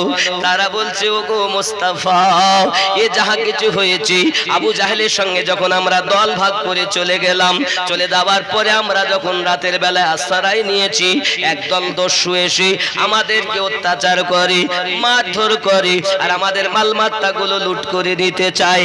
আমাদেরকে মারতে লেগেছে, আমাদের হাত কেটে দিয়েছে, আমাদের পা ফাটিয়ে দিয়েছে, এমনি করে মাথা কেটে দিয়েছে, এই রূপভাবে আঘাত করেছে, নাকে মুখে পায়ে হাতে আঘাতের পর আঘাত হয়ে আছে। এমনি করে আমরা বাঁচাও বাঁচাও আওয়াজ করেছি। ওই আওয়াজ করার পরে দেখা গেল একটা খেজুরের ডাল, তার মুখের কাছে নূরের আলো ঝিলমিল করতেছে। এই নূরের আলো ছটা যখন আসতেছে, ওই নূরের ছটার কাছে উপরে লেখা উঠতেছে মুহাম্মদ ইবনে আব্দুল্লাহ। জোরে এই সোনা মানিকেরাও, এখনো নবুয়ত এলান হয়নি, আমার আপনার নবীর থুতু মোবারকার পাওয়ার কত দেখো।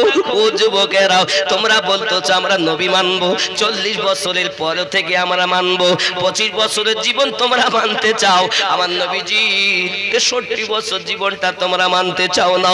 যুবক আমার রাসূল পাকের নবুয়ত এলানের পরে জীবনটা মানতে চাই, কিন্তু আর গুলো তারা মানতে চায় না।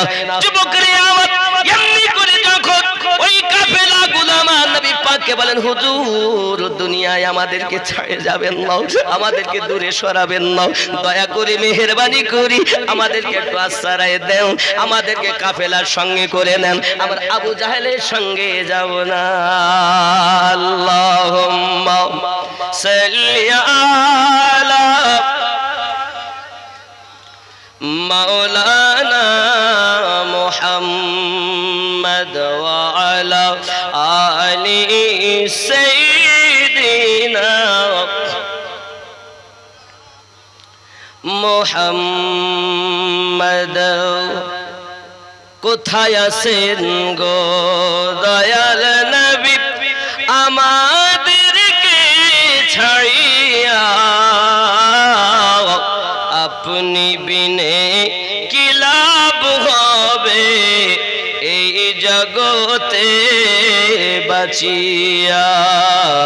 আল্লাহুম্মা সাল্লি আলা মাওলানা মুহাম্মদ ওয়া আলা আলি সাইয়্যিদিনা। বন্ধুরে আমার, নবী সাল্লাল্লাহু আলাইহি ওয়াসাল্লাম ব্যবসাতে চলে গেছেন, অনেক লাভবান হয়েছিল বাবা। আর যে দাসীকে পাঠিয়ে দেওয়া হয়েছিল, আমার রাসূল পাকের আখলাক চরিত্র, আব্বাজি আমার ব্যবহার দেখে দাসী সব কিছু লিখেও রেখেছে বাবা। যখন আম্মা জান খাদিজাতুল কুবরা রাদিয়াল্লাহু তাআলা আনহাকে আপনাকে এসে শোনানো হয়েছে, বাবা আমার এত লাভবান হয়েছেন ইতিপূর্বে, আম্মা জান খাদিজাতুল কুবরা রাদিয়াল্লাহু তাআলা আনহা কত মানুষকে তেদারাতে পাঠিয়েছেন, কিন্তু এত লাভবান জীবনে হননি যেবার আমার নবী যাওয়ার পরে লাভবান। বন্ধুরে আমার, আম্মা জান খাদিজাতুল কুবরা রাদিয়াল্লাহু তাআলা আনহা দাসীর কাছে সবকিছু শুনেছি, আব্বা আমার মনটা যেন আরো ভরে গেছে। আম্মা জান খাদিজাতুল কুবরা রাদিয়াল্লাহু তাআলা আনহার ইচ্ছা ছিল না যে বিবাহ করব, কিন্তু আমার নবীর জীবন আদর্শ দেখে হাজরাতে খাদিজাতুল কুবরা রাদিয়াল্লাহু তাআলা আনহা আপনার জীবন জৈবন সঁপে দিলেন।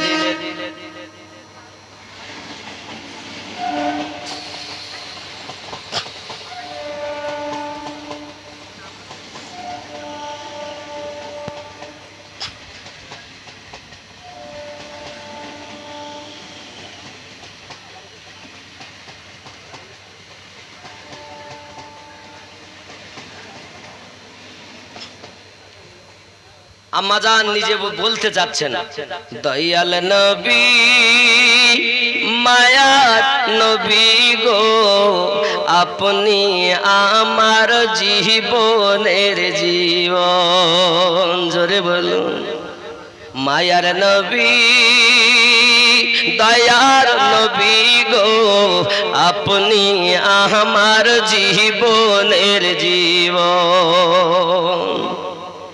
দেখে আপনার মোজেজা ভাগ্যবতী বিবি খাদিজা, সঁপে দিল জীবন আর যৌবন। দয়ার নবী নূরের নবী গো, আপনি আমার জীবনের জীবন। তা বলছে দরুদ নবী আমার যখন আপনার কিনা আসতেছেন, রাত থেকে আসার পথে এক বৃক্ষের তলায় আমার নবী আপনার কিনা আরাম করতেছেন। বাবা, এখন উত্তর অনেক প্রখর, একটি গাছের ছায়াও, তার উপরে হলো আকাশের মেঘের ছায়াও, কিন্তু গরমের তাপে নবী পাক সাল্লাল্লাহু আলাইহি সাল্লাম যখন পাসিনা পাসিনা হয়ে যাচ্ছে, তখন বাবা দুটি বিষধর সাপ এসেছে। একটি সাপ ফেনা তুলে ডাইনে থেকে বামে যায়, আর একটা বামে থেকে ডাইনে আসি। আব্বাজি, সাপে আমার নবীকে সাহারা দেয়, সাপ আমার নবীর পাহারা দেয়, সাপে আমার নবীকে বাতাস করে। জোরে বলুন সুবহানাল্লাহ। বাবা, এখন হয়তো আপনারা কিছু মানুষে শুনছেন, এরপর তো লক্ষ মানুষে শুনবে নাকি? এখন তো ইউটিউবের যুগ, ইন্টারনেটের যুগ, একটা কথা বললেই 1 মিনিটে সারা দুনিয়া হয়ে যায়, ঠিক না? আগে কি ছিল আর এখন কি হলো? এখান থেকে যদি 40 বছর আগে বলা হতো ছেলে আমার বোম্বে আছে, এখন দেখে আসলাম, তা লোকে বলতে পাগল হয়ে গেছে, ধরে মার ওকে। কেন বলেন তো? তখন এই টেকনোলজিটা ছিল না। আর এখন যদি আপনার ছেলে মনে করুন দিল্লি আছে, এবার আপনি যদি এসে বলেন ছেলেকে দেখতে পাচ্ছি না গো, দিল্লি আছে দেখতে পাচ্ছি না, তো লোকে বলবে আসলে পাগলা হয়ে গেছে। এখনকার যুগ চিন্তা করে নাকি ছেলে দেখার জন্য? কই ছেলের নাম্বারটা বলো। 5 বছরের ছেলেও বলবে চাচা ছেলের নাম্বারটা আমাকে দাও, তোমার ছেলের সঙ্গে আমি দেখা করিয়ে দিচ্ছি, বলবে না? তাহলে যে টেকনোলজি আগে ছিল না, তখন তারা বলতো যে ও বেকার।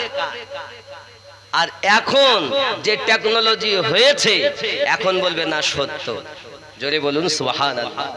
তো ঠিক এই রূপ, যার কলবে নূরে মুহাম্মাদিন নূর চমক বেড়েছে, সে যখন রাসূলের দিদার নসিব করতেছে, শুয়ে আছে। আপনাদের গ্রামের নাম কি? নেওরা দিক।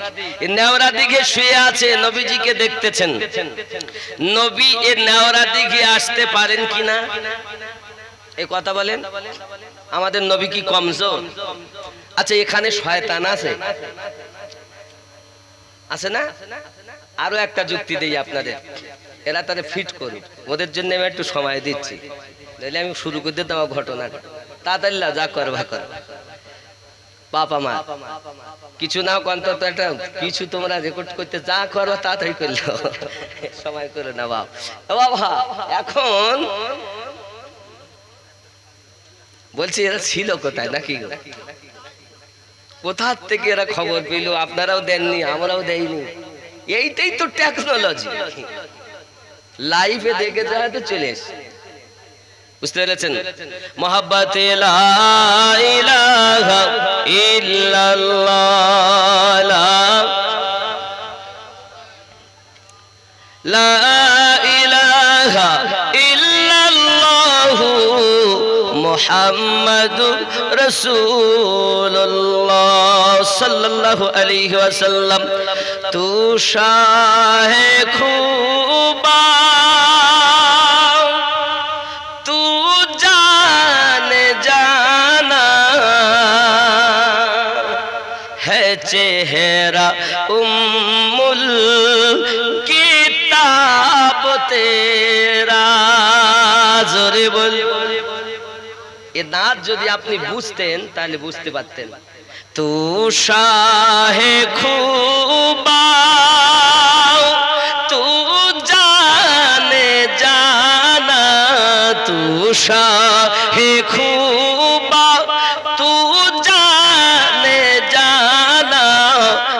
चेहरा उम्मुल किताब तेरा ना बन सकी है ना बन सकेगा ना बन सकी है ना बन सकेगा मिसाल तेरी जवाब तेरा तू शाहे खूबा तू जाने जाना है चेहरा उम्मुल किताब तेरा जोरे बोलूं नारे तकबीर नारे तकबीर नारे रिसालत या रसूल अल्लाह नारे रिसालत तू शाहे खूबा तू जाने जाना है चेहरा उम्मुल किताब तेरा तू सबसे अव्वल तू सबसे आखिर मिला के हुस्ने तावाम तुझको जोरे बोलू नबी प्रथम नबी शेष एजন্য বলছেন तू सबसे अव्वल तू सबसे आखिर मिला के हुस्ने तावाम तुझको है उम्र लाखों बरस की तेरी है उम्र लाखों बरस की तेरी मगर है ताज़ा शबाब तेरा तू शाहे खूबा तू जाने जाना है चेहरा उम्मुल किताब तेरा ना बन सकी है ना बन सकेगा ना बन सकी है ना बन सकेगा मिसाल तेरी जवाब तेरा जोरे बोलू কি বুঝলেন खुदा की गैरत ने डाल रखी है तुझ पे 70,000 पर्दे खुदा की गैरत ने डाल रखी है तुझ पे 70,000 पर्दे जहां में बन जाते तूर लाखों जहां में बन जाते तूर लाखों जो एक भी उठता हिजाब तेरा तू शाहे खूबा तू जाने जाना है चेहरा उम्मुल किताब तेरा